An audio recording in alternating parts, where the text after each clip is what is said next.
এবার আমি নামাজ শুরু করব। আসল আলোচনায় ঢুকতেছি। আমি আরিফ বিন হাবিব কিভাবে নামাজ পড়ি এটাই কই আমি। তো মসজিদে নামাজ আদায় করার জন্য ইমাম সাহেবের পিছনে আপনি দাঁড়াইলেন। দাঁড়ানোর পর যেদিকে দাঁড়াইলেন এটা হলো কেবলা, আল্লাহর সামনে বিনীত হয়ে দাঁড়াইলেন।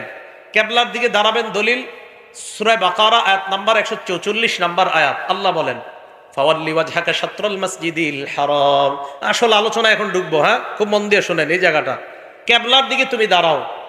সূরা বাকারা 144 নাম্বার আয়াত হচ্ছে কেবলার দিকে দাঁড়াইলাম। কেবলার দিকে দাঁড়াবেন কিভাবে? বিনীতভাবে, একনিষ্ঠভাবে দাঁড়াবেন। দলিল সূরা বাকারা আয়াত নাম্বার 125 নাম্বার আয়াত। এই আয়াত আল্লাহ বলেন হাফিজু আলাস সালাওয়াতি ওয়াস সালাতিল উসতা। পাঁচ ওয়াক্ত নামাজের প্রতি যত্নবান হও। ওয়া কুমু লিল্লাহি কানিতিন। আল্লাহর সামনে বিনীতভাবে দাঁড়াও। তাহলে কেবলার সামনে দাঁড়াইলাম, বিনীতভাবে দাঁড়াইলাম। এখন কথা হলো দাঁড়াবো কেন, দাঁড়িয়ে কেন নামাজ পড়বো? সহিহ বুখারী হাদিস নাম্বার 1117। কত হয়? 1117। সারাদিন হাঁটে, হাঁটার পর চা স্টলের সামনে 10 মিনিট গল্প করে, করার পর মসজিদে গিয়ে চেয়ারে বসে, আছে না নাই? এর লাগে হাদিস নাম্বারটা মুখস্থ করাইছে। এই হাদিসের মধ্যে আসছে নবীর সাহাবা ইমরান ইবনে হুসাইন, উনি বলেন কানাত বি বাওয়াসির। আমার অর্শরোগ ছিল। অর্শরোগ চিনেন তো? আমি আল্লাহ নবীর কাছে জানতে চাইলাম, ইয়া রাসূলুল্লাহ, আমার অর্শরোগ, নামাজ আমি কিভাবে পড়বো আমাকে আপনি জানায় দেন। আল্লাহ নবী বললেন সল্লি কাইমান, তুমি দাঁড়িয়ে নামাজ পড়বা। ফাইল্লাম তাস্তাতি ফাকাইদান, যদি দাঁড়িয়ে নামাজ পড়তে না পারো তাহলে বসে পড়বা। আবার যদি দাঁড়িয়ে, আপনারা না, হুজুররা না, অন্যরা, যদি দাঁড়িয়ে, আবার যদি দাঁড়িয়ে না পারো, বলেন যদি দাঁড়িয়ে তাহলে বসে। তাহলে আবার বসে কখন? আবার বসে কখন? এই যে সারাদিন গল্প করতেছে দাঁড়ায়। সল্লি কাইমান, দাঁড়িয়ে নামাজ পড়ো। ফাইল্লাম তাস্তাতি ফাকাইদান, দাঁড়িয়ে না পারলে বসে। ফাইল্লাম তাস্তাতি কাইদান, যদি বসে না পারো ফাআলা জামবিন, শুয়ে শুয়ে। তাহলে বলেন তো, এক নাম্বার যদি দাঁড়ানোর সক্ষম হয় তাহলে কিভাবে নামাজ পড়তে হবে? তাহলে দাঁড়াইলাম, কেবলার সামনে দাঁড়াইলাম, এবার আমি নামাজ শুরু করব। আসল আলোচনায় ঢুকতেছি। আমি আরিফ বিন হাবিব কিভাবে নামাজ পড়ি এটাই কই আমি। এবার আমি নামাজে দাঁড়াবো। দাঁড়ানোর পর আল্লাহু আকবার বলবো আমি, এটা বলে তাকবীর বলবো আমি। এখন কথা হলো আল্লাহু আকবার যে বলবো এটার দলিল আছে কোথায়? হ্যাঁ, এই যে আমি আল্লাহু আকবার বলবো সূরা মুদ্দাসসিরের মধ্যে আছে। আল্লাহ পাক রব্বুল আলামিন বলেন ইয়া আইয়ুহাল মুদ্দাসসির কুম ফাআনজির ওয়া রাব্বাকা ফাকাব্বির।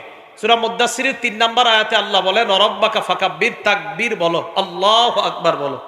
তাহলে আল্লাহু আকবার বলা পাইলাম। এখন আল্লাহু আকবার বলেই যে শুরু করতে হবে এটার দলিল কোথায় আছে?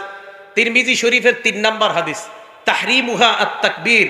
তুমি নামাজের বাহিরে যে বৈধ কাজগুলা আছে এই বৈধ কাজগুলা আল্লাহু আকবারের মাধ্যমে হারাম করবা। নামাজের বাহিরের বৈধ কাজগুলা আল্লাহু আকবার বলে ওই বৈধগুলাই নামাজে হারাম করতে হবে। নামাজে খাওয়া কি বৈধ না অবৈধ? নামাজে অবৈধ। বলেন নামাজের বাহিরে খাওয়া বৈধ না অবৈধ? নামাজে অবৈধ। তাহলে নামাজের বাহিরের অবৈধ কাজগুলা আল্লাহু আকবার এই তাকবীরের মাধ্যমে এগুলা হারাম করা, এটা হলো তাকবীরে তাহরিমা। আচ্ছা, আল্লাহু আকবার বলে আমি নামাজ শুরু করব। এখন আমি আল্লাহু আকবার বলবো, আমি যে আল্লাহু আকবার বলবো এটার দলিল আছে কোথায়? সহিহ বুখারী 789 নম্বর হাদিস। এটা কেন বলতেছি? ঝগড়া মুক্ত সমাজ দেখতে চাই। আপনাদেরকে নতুন দাওয়াত যদি দিতে আসে বলবেন ভাই আমি যেটা করতেছি এটা সঠিক, যদি এটা সঠিক না হয় তো আপনারটা শুনবো, আর যদি সঠিক হয়ে থাকে তো আপনার দাওয়াত আমি কেন নিব? আরেকজনের দাওয়াত দেন। ঠিক, আল্লাহু আকবার বলবো। তা আল্লাহু আকবারের দলিল সহিহ বুখারী 789 নম্বর হাদিস। এই হাদিসের মধ্যে আসছে রাসূল আকরাম সাল্লাল্লাহু আলাইহি সাল্লাম কানা ইযা কামা ইলাস সালাহ, যখন নামাজে দাঁড়াইতেন, ইউকাব্বিরু হিনা ইয়াকুম, যখন দাঁড়াইতেন আল্লাহ নবী আল্লাহু আকবার বলতেন। সুম্মা ইউকাব্বিরু হিনা ইয়ারকা, রুকুতে যাওয়ার সময় আল্লাহু আকবার বলতেন। সুম্মা ইউকাব্বিরু হিনা ইয়ারফা'ু সুলবাহু মিনার রাকআ, রুকু থেকে উঠার সময় আল্লাহ নবী আল্লাহু আকবার বলতেন। সুম্মা ইয়াকুলু ওয়া হুয়া কাইমুন সামি আল্লাহু লিমান হামিদা, দাঁড়িয়ে বলতেন সামি আল্লাহু লিমান হামিদা। সুম্মা ইউকাব্বিরু হিনা ইয়াহবি, সিজদায় যাওয়ার সময় বলতেন আল্লাহু আকবার। সুম্মা ইউকাব্বিরু হিনা ইয়াসজুদ, দ্বিতীয় সিজদার সময় বলতেন আল্লাহু আকবার। সুম্মা ইউকাব্বিরু হিনা ইয়াকুমু মিনাস সিনতাইন, 2 রাকাত নামাজ পড়ার পর বৈশা যদি তৃতীয় রাকাত হয় অথবা 4 রাকাতওয়ালা নামাজ হয়, ওঠার সময় আবার আল্লাহু আকবার বলতেন। তাহলে আল্লাহু আকবার বলা, আল্লাহু আকবার বলার দলিল পাইলাম সহিহ বুখারীর 789 নম্বর হাদিস। আল্লাহু আকবার দলিল পাইছি কিনা? কোন জায়গায় যদি আমি দলিল না দিই, খপ করে আমারে ধরবেন আজকে। এইগুলো আল্লাহু আকবার বলার দলিল। এবার হইল হাত কতটুকু উঠাবো, এই তো। আচ্ছা, মন দিয়ে শোনেন। মুসলিম শরীফের 390 নাম্বার হাদিস, মাদ্রাসা পাঠ্যপুস্তক অনুযায়ী, হ্যাঁ কথা শোনেন, মাদ্রাসা পাঠ্যপুস্তক অনুযায়ী 3033টা হাদিস হবে। এই অনুযায়ী মুসলিম শরীফের 390 নাম্বার হাদিস। এই হাদিসে আসছে রাসূল আকরাম সাল্লাল্লাহু আলাইহি সাল্লাম যখন নামাজ শুরু করতেন, কাব্বারা, আল্লাহু আকবার বলতেন, ওয়া রাফা ইয়াদাইহি, হাত উঠাইতেন। হাত যখন উঠাইতেন, হাত্তা তাকুনা, হাতগুলা আল্লাহ নবীর এই পরিবার উঠতো, হাত্তা তাকুনা হাজওয়া মানকিবাই, কাঁধ বরাবর উঠাইতেন। বলেন কি বরাবর? হ্যাঁ, খুব মন দিয়ে শুনেন। তাহলে মুসলিম শরীফের 390 নাম্বার হাদিসে পাইলাম কি বরাবর? কাঁধ। বলেন সবাই কি বরাবর? আমি এবার মুসলিম শরীফের 391 নাম্বার হাদিস, মানে পরের হাদিসটা। এই হাদিসের বর্ণনাকারী মালিক ইবনুল হুয়াইরিস।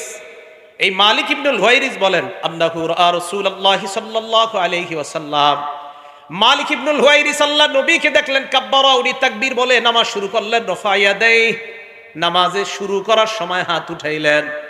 হাত এমন ভাবে আল্লাহ নবী উঠাইলেন, হাত্তা ইউহাজি বিহিমা উযুনাই, দুই হাত কান বরাবর উঠাইলেন।